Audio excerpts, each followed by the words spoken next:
Bismillahirrahmanirrahim.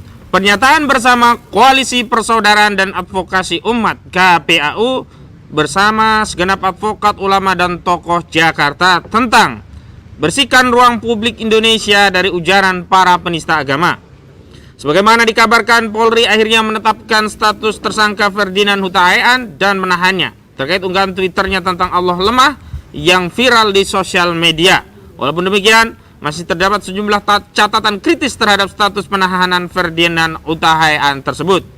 Berkenaan dengan hal itu, Koalisi Persaudaraan dan Advokasi Umat bersama segenap tokoh dan advokat ulama Jakarta menyatakan, pertama, kami melihat boleh saja penahanan ini adalah bentuk kompromi penyidikan karena ada tekanan umat. Sebab jika tidak menahan, Polri tentu saja dapat dicurigai bermain dalam kasus ini.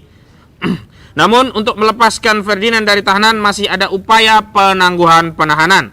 Karena itu kontrol umat selanjutnya adalah memastikan Ferdinand tetap ditahan dan tidak diberikan fasilitas penangguhan. Ustadz Maher At-Twailibi saja dulu sakit saja tidak ditangguhkan, bahkan hingga meninggal di tahanan Bareskrim. Ferdinand juga tak boleh ditangguhkan. Takbir. Allahu Akbar. Kedua, status penetapan tersangka dan penahanan Ferdinand Huta Heian hanya menggunakan ketentuan pasal 45A ayat 2 junto pasal 28 ayat 2 Undang-Undang ITE dan pasal 14 ayat 1 dan ayat 2 KUHP sebagaimana pengumuman penyidikan sebelumnya. Artinya Ferdinand tidak dijerat dengan kasus penodaan agama sebagaimana diatur dalam ketentuan pasal 156A KUHP.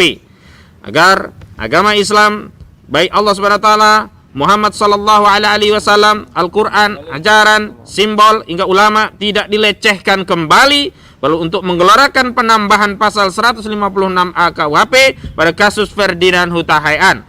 Narasi ini dapat memperkuat kedudukan Polri untuk menyidik dengan kasus penistaan agama atau mendorong jaksa agar memberikan petunjuk kepada penyidik untuk menggunakan pasal 156A KUHP dalam perkara Ferdinand Huta Heian. Ketiga, kasus Ferdinand ini dapat menjadi jembatan antara untuk sampai pada kasus penistaan agama lainnya agar diproses dan diperlakukan sama dengan Ferdinand Huta Heian, sehingga bukan hanya Ferdinand yang ditetapkan tersangka dan ditahan, tetapi juga para penista agama lainnya. Mendorong proses hukum terhadap Ade Armando yang pada tahun 2017 kasusnya di pra-peradilan, Hakim Pengadilan Negeri Jakarta Selatan telah memerintahkan kepada penyidik untuk menyidik kasus dan membatalkan SP3 yang telah diterbitkan untuk Ade Armando. Ade Armando diperkarakan oleh umat Islam karena ujaran Allah bukan orang Arab. Tak lupa juga memproses Abu Janda yang telah menghina bendera tauhid dengan sebutan bendera teroris. Untuk Abu Janda sudah tak terhitung lagi betapa banyak ujaran yang dikeluarkan yang menyakiti hati umat Islam. Selain mendorong memproses hukum Denny Siregar, Ade Armando dan Abu Janda juga meminta agar Polri bertindak adil. Para penista agama ini harus segera ditetapkan sebagai tersangka dan ditahan, diperlakukan sama dengan Ferdinand Huta Heian.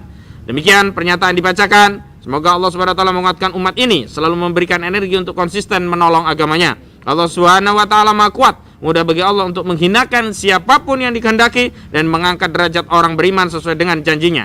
Jakarta, 11 Januari 2022, tertanda Ahmad Kozinuddin Sarjana Hukum, Ketua Umum KPAU, Ustadz Irwan Saifullah selaku Ketua Dewan Pembina KPAU. Takbir! Allah! Takbir! Allah! Takbir! Allah!